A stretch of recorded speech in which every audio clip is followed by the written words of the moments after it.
எல்லோருக்கும் வணக்கம். LC triples நேயர்கள் அனைவருக்கும் வெல்கம். முயற்சித்து தோற்றாலும் முயற்சிக்க தோற்காதே. இன்னைக்கு நம்ம இந்த வீடியோவில் என்ன பார்க்க போறோம்னா, நடிகர் தனுஷ் அவர்கள் இயக்கி நடித்த இட்லி கடை திரைப்படத்தோட விமர்சனம் தான் பார்க்க போறோம். இட்லி கடை அப்படின்னு சொன்ன உடனே படம் பேருக்கு ஏற்ற மாதிரியே ஒரு இட்லி கடையை மையமாக வச்சு தான் அந்த கதைலாம் நகரப்போகுது அப்படிங்கிறத படம் ஆரம்பிக்கிறதுக்கு முன்னாடி தனுஷே ஒரு டிஸ்கிரிப்ஷன் மாதிரி ஒரு வாய்ஸ் கொடுத்து சொல்லிடுறாரு. இந்த படத்தோட கதை என்ன பார்த்தீங்கன்னா, ராஜ்கிரண் ஒரு இட்லி கடை வச்சிருக்கிறாரு. அவரோட கிராமத்தில் அவரோட கிராமம்னு இல்லை, சுற்றி இருக்கிற மற்ற கிராமத்துலேயும் கூட அவரோட அந்த இட்லி கடை தான் பிரபலமாகவும் இருக்குது, கொஞ்சம் எமோஷ்னல் சென்டிமெண்ட்டாகவும் இருக்குது. அதாவது ஒரு கைப்பக்குவம் சுவை அப்படின்னு சொல்லுவாங்க பார்த்தீங்களா, அந்த மாதிரி அவரோட இட்லி கடை கொஞ்சம் பிரபலமாகவும் சென்டிமெண்ட்டாகவும் இருக்குது. தனுஷ் சின்ன பையனாக இருந்ததுலேருந்து காலேஜ் படிக்கிற ஸ்டூடெண்ட் ஆனதுக்கப்புறம் ஒரு கட்டத்தில் நம்ம இதே தொழிலில் நம்ம உள்ளூர்லேயே பண்ணிகிட்டு இருந்தால் செட் ஆகாது, வெளியூருக்கு போய் இது பண்ணால் தான் நம்மளால் கொஞ்சம் காரு பங்களா அப்படிலாம் செட்டில் ஆக முடியும் அப்படிங்கிற மைண்ட் செட்டில் கிராமத்தை விட்டு பிரிஞ்சு வெளிநாட்டுக்கு போகிறாரு. அதாவது வெளியூரில் வேலை செஞ்சு அதை வசனமாகவே கடத்திடுவாங்க, காட்சிகளை காட்ட மாட்டாங்க. வெளியூரில் வேலை செஞ்சு வெளிநாட்டுக்கு போகிற மாதிரியும், அப்புறம் வெளிநாட்டில் ஒரு சத்யராஜ் அவர்களோட கம்பெனியில் எம்ப்ளாயாக ஒர்க் பண்ணுறாரு. சத்யராஜோட மகளாக ஷாலினி பாண்டே வராங்க. அவங்களுக்கும் இவங்களுக்கும் ஒரு லவ் ஆகிடுது. அது இவ்வளோ சீனையுமே காட்சிகளாக காட்ட மாட்டாங்க, வசனங்களாகவே கடத்திடுவாங்க. ஷாலினி பாண்டேக்கு அண்ணனாகவும் சத்யராஜுக்கு மகனாகவும் அருண் விஜய் நடிச்சிருக்காப்புல. ஒரு கட்டத்தில் பார்த்தீங்கன்னா இவங்களுக்கு ஷாலினி பாண்டேக்கும் தனுஷுக்கும் வெளிநாட்டிலே என்கேஜ்மெண்ட் நடக்குது. மேரேஜ் டேட்டும் ஃபிக்ஸ் பண்ணிடுறாங்க.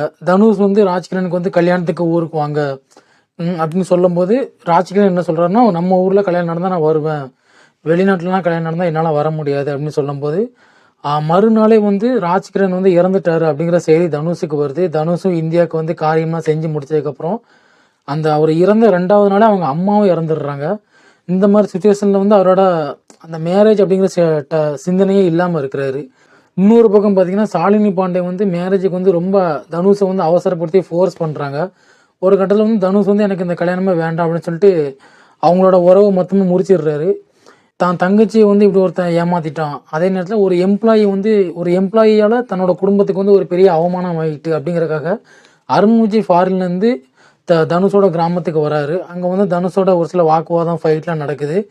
இதில் ஒரு சில விஷயத்தில் பார்த்தீங்கன்னா ஒரு ஈகோ காண்டி அருண் விஜய் தனுஷோட கிராமத்திலே ஒரு கெஸ்ட் ஹவுஸ் மாதிரி தங்கி தனுஷுக்கு ஒரு சில சிக்கல்லாம் கொடுக்குறாரு. அது மட்டும் இல்லாமல் தனுஷோட கிராமத்தில் சமுத்திரக்கனியாலையும் தனுஷுக்கு ஒரு சில சிக்கல்கள்லாம் வருது.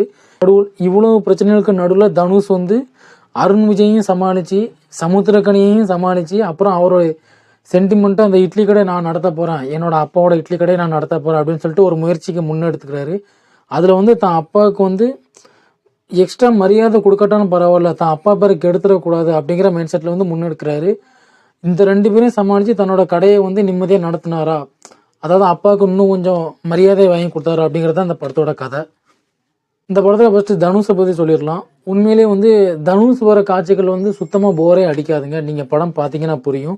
ஒரு நடிகராகவும் இயக்குனராகவும் பாடகராகவுமே கூட நம்ம ஒரு எமோஷ்னலாக கனெக்ட் ஆகிற மாதிரி தான் பண்ணியிருக்கிறாரு.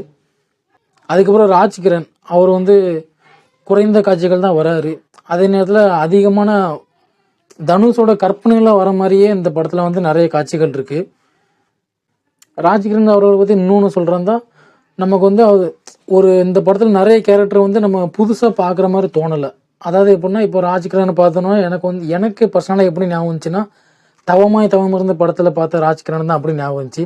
அந்த கேரக்டர் தூக்கி அப்படி இங்கே வச்ச மாதிரி தான் இருந்துச்சு. இருந்தாலும் அது ஓகே தான், சூப்பராக தான் இருந்துச்சு. அதே மாதிரி தான் அருண் விஜயும் வில்லத்தனத்தில் உண்மையிலே அவரோட எஃபர்ட்டுக்கு என்ன பண்ண முடியுமோ அதை பண்ணிட்டாரு. ஆனால் அதுக்காக அவர் இன்னும் கொஞ்சம் மாஸ் காட்டணும். அதாவது என்ன இருந்தால் படத்தில் வர விக்டருக்கு ஈக்குவல்னு சொல்ல முடியாது, விக்டருக்கு கொஞ்சம் கம்மியாக அந்த அளவுக்கு தான் நடிச்சிருக்காரு. இப்போ அவருக்கு மாஸ் கொடுக்கணும் அப்படின்னு நினச்சிட்டா இது ஒரு ஆக்ஷன் படமாக ஆயிரும். அதனாலையும் சரி, இது ஒரு ஃபேமிலி படம், ஃபீல் குட் மூவி அப்படிங்கிறதுக்காக அருண் விஜய்க்கும் என்ன ஒர்க்கு கொடுத்தாங்களோ அதை கரெக்டாக அவர் ஃபுல்ஃபில் பண்ணிட்டாரு. அதுக்கப்புறம் சத்யராஜ், ஷாலினி பாண்டே, சமுத்திரக்கனி, பார்த்திபன், இளவரசி இவங்க எல்லாருமே அவங்களோட ஒர்க்கை கரெக்டாக ஃபுல்ஃபில் பண்ணியிருந்தாங்க. இந்த படம் மொத்தமே சூப்பராக இருந்தாலுமே எனக்கு ஒரே ஒரு சீன் மட்டும் ரொம்ப ரொம்ப பிடிச்சிருந்துச்சிங்க. அது என்ன சீன்னா, தனுஷ் வெளிநாட்டிலேருந்து கிராமத்துக்கு வருவார். தனுஷ் கூட சேர்ந்து இளவரசும் கூடவே வந்துடுவார். ஒரு நாள் அந்த ராஜ்கிரண் இறந்த காரியம்லாம் முடிஞ்சதுக்கப்புறம் தனுஷ் அவரோட கிராமத்தில் இருப்பார். இளவரசுக்கு பக்கத்து கிராமம், என்னோடய ஃபேமிலியை நான் பார்த்துட்டு வரேன் அப்படின்னு சொல்லிட்டு லக்கேஜெல்லாம் கொண்டு போவார். அங்கே போனதுக்கு தான் தெரியுது ரொம்ப வருஷம் கழித்து தன்னோட கணவர் அப்பாவெல்லாம் பார்க்குறோம் அப்படிங்கிற மைண்ட் செட்டில் வந்து அவங்களோட மகள் மனைவி எல்லாருமே வந்து இவங்கள ஒரு சென்டிமெண்ட்டாக பேசி உள்ளே கூட்டி போய் உட்கார தான் வைப்பாங்க. அவரோட லக்கேஜ் வந்து அவர் வாங்கிட்டு வந்த பொருள் எல்லாமே தெரு தெரு வாசப்படியில் அப்படி இருக்கும்.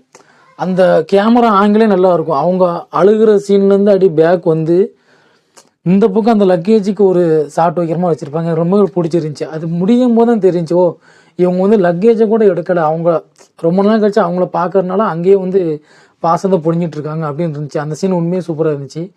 அதுக்கப்புறம் நித்யா மேனனை பற்றி சொல்கிறேன். நித்யா மேனன் வந்து உண்மையாக வந்து ஒரு கிராமத்து பொண்ணாவே தான் இந்த படத்தில் இருந்திருக்காங்க. அதாவது திருச்சிற்றம்பலத்தில் உள்ள திரு சோபனா அந்த காம்போ மாதிரி தான் இதுவும் இருக்குது. ஆரம்பத்தில் முட்டிக்கிற மாதிரி இருக்கும், அப்புறம் அப்படியே லவ் ஆகும்.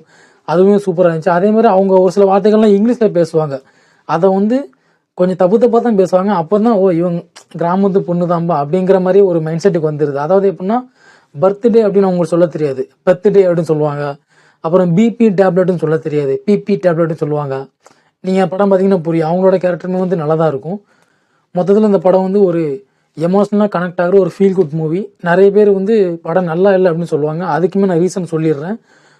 இந்த படத்தோட ப்ளஸ் என்னன்னு பார்த்தீங்கன்னா அது லாஸ்ட்டு சொல்லிக்கிறேன். மைனஸை ஃபஸ்ட்டு சொல்லிக்கிறேன். மைனஸ் என்னன்னு பார்த்தீங்கன்னா இந்த ஒரு சில இந்த எப்படி சொல்கிறது, இந்த குலதெய்வம் காவல் சாமி அப்படிலாம் ஒரு சில விஷயங்கள்லாம் சொல்லுவாங்க பார்த்தீங்களா, அந்த மாதிரி ஒரு மாண்டேஜ் ஷாட்லாம் இந்த படத்தில் நிறைய இருக்குது. அதாவது தனுஷ் வந்து கோயிலில் உட்காந்து அமைதியாக ஏதோ வேண்டிகிட்டு இருக்கிற மாதிரி இருக்கும். அந்த டயத்தில் ராஜ்கிரண் வந்து அவரோட இமேஜினேஷன்லாம் வர மாதிரி இருக்கும்.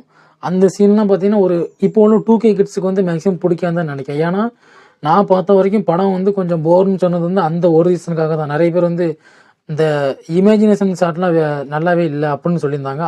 அதே சீனை வந்து இந்த பெரியவங்க வந்து அந்த சீன் நல்லா இருக்குது அப்படின்னு சொல்கிறாங்க. ஒவ்வொருத்தனோட பார்வையில் வந்து அந்தந்த சீன் வந்து பிடிச்ச மாதிரியும் பிடிக்காத மாதிரியும் மாறுது.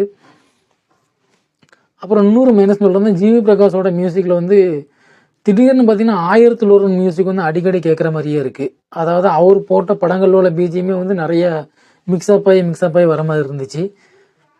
இன்னொரு மைனஸ் என்னென்னா, அதாவது படத்தில் வந்து ஒரு சில ட்விஸ்ட்லாம் இருக்குது. அந்த ட்விஸ்ட்டை வந்து ஒரு 2 சீனுக்கு முன்னாடி நம்மளே கெஸ் பண்ணுற அளவுக்கு தான் இருக்குது. அதாவது நீங்கள் படம் பார்த்தீங்கன்னா புரியும். ஒன்று சொல்கிறேன், கிளைமேக்ஸில் அருண் விஜய்க்கு வந்து ஒரு ட்விஸ்ட்டு வரும். அதாவது சத்யராஜ் அனுமதியோட தனுஷ் வந்து அருண் விஜய்க்கு ஒரு பனிஷ்மெண்ட் கொடுக்குற மாதிரி இருக்கும்.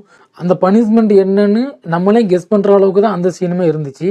அதேமாதிரி இன்னொரு சீன் உண்டு, அதுவுமே எனக்கு ரொம்ப பிடிச்ச சீன். ஷாலினி பாண்டே வந்து நெத்தியில் துப்பாக்கி வச்சுட்டு சத்யராஜ் கிட்டையும் அருண் விஜய் கிட்டையும் ஒரு வாக்குவாதம் நடக்கும். அந்த சீனில் சத்யராஜ் ஒரு சம்பவம் பண்ணுவார். அப்போ எனக்கு என்ன தோணுச்சுன்னா, இதை ஃபஸ்ட்டே பண்ணியிருக்கலாமே அப்படின்னு தோணுச்சு. அதாவது ஃபஸ்ட்டே அந்த சம்பவத்தை சத்யராஜ் பண்ணியிருந்தா படத்தில் வந்து முக்கால்வாசி கதையே இருந்திருக்காது. நீங்களும் அந்த சீன் பார்த்தீங்கன்னா எப்படி இருக்குன்னு கமெண்ட் பண்ணுங்கள். மொத்தத்தில் இட்லி கடை திரைப்படம் வந்து ஒரு ஃபீல் குட் மூவி. உண்மையிலும் சூப்பராக இருக்குது, பார்க்கலாம். பாய்.